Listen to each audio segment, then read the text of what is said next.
Hey guys, we're super excited to be here at the LA Fit Expo. It's our third year in a row. And what we're going to be doing today is we're going to be launching a tasty pastry. It's a low-carb Pop-Tart. It's got 3 to 4 grams of net carbs. And we love this show. This is our best place to be in LA.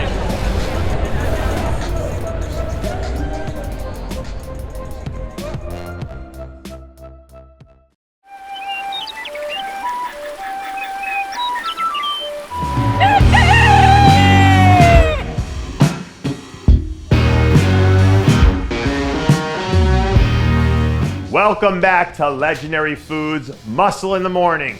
I'm Dave Palumbo, and today is Tuesday, March 30th, 2021. And let's find out what's going on in the world of bodybuilding and fitness. Back in 2013, there was an unknown Egyptian bodybuilder who came into the New York Pro, won his IFBB debut, and set the bodybuilding world on fire. At that time, it was one of the most exciting stories in bodybuilding. And 8 years later, that same bodybuilder went on to become the 16th winner in the history of the Mr. Olympia contest. And for everyone who's been following the Nick Walker phenomenon for the last 2 years, the run-up to this year's New York Pro definitely has a 2013 feel to it. Nick looks the part, and at this point, I think it's safe to say that he's probably the fan favorite. And this is one of the few times that I can remember when this level of hype and attention doesn't feel like it's that far off. There's no denying that the kid has a ton of pressure on his shoulders. But if he wins, I think people will look back at this victory as the start of a new era in bodybuilding. Now, here's what I want you to do. Take everything that I just said about Nick Walker and forget about it. Because I think more people need to be talking about Justin Rodriguez as the #1 threat to win the New York Pro.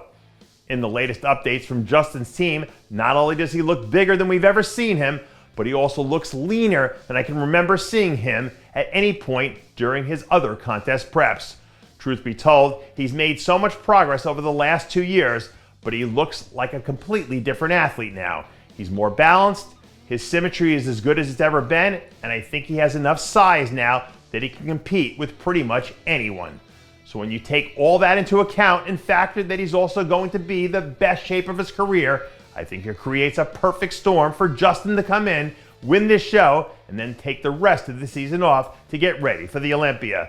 So if all those pieces fall into place, we'll be seeing Justin in Orlando in October.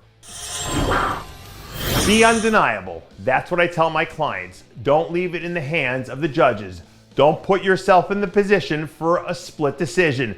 Make sure you do everything in your power to be the absolute best person up there on that stage. That's the mentality that you need to have if you want to win in this sport. And it's the mindset that Stan Morrison is taking heading into his 2021 season. Instead of sitting around and sulking about what went wrong during last year's Olympia run, he decided to double down on his off season, and now he's heading into the 2021 season looking to prove that he is still one of the best in the division. When Stan shows up in shape, he looks like someone who has the potential to be a top 6 Olympia finisher from day one. So if he can figure out a way to do that consistently, I think this could end up being the most productive season in his career.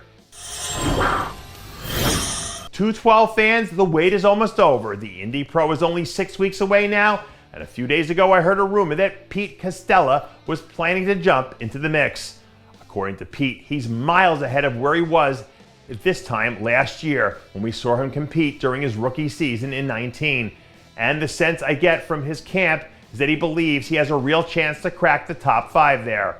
Over the last few years, the Indy Pro's been one of the more competitive 212 events on the schedule. So if the new and improved Pete does end up making the first call out, he can use that as a jumping off point and just keep building from there. And that does it for yet another edition of Muscle in the Morning. I'm Dave Palumbo, reminding you to always be true to your passions. And make sure to follow us on Facebook, Twitter, and Instagram.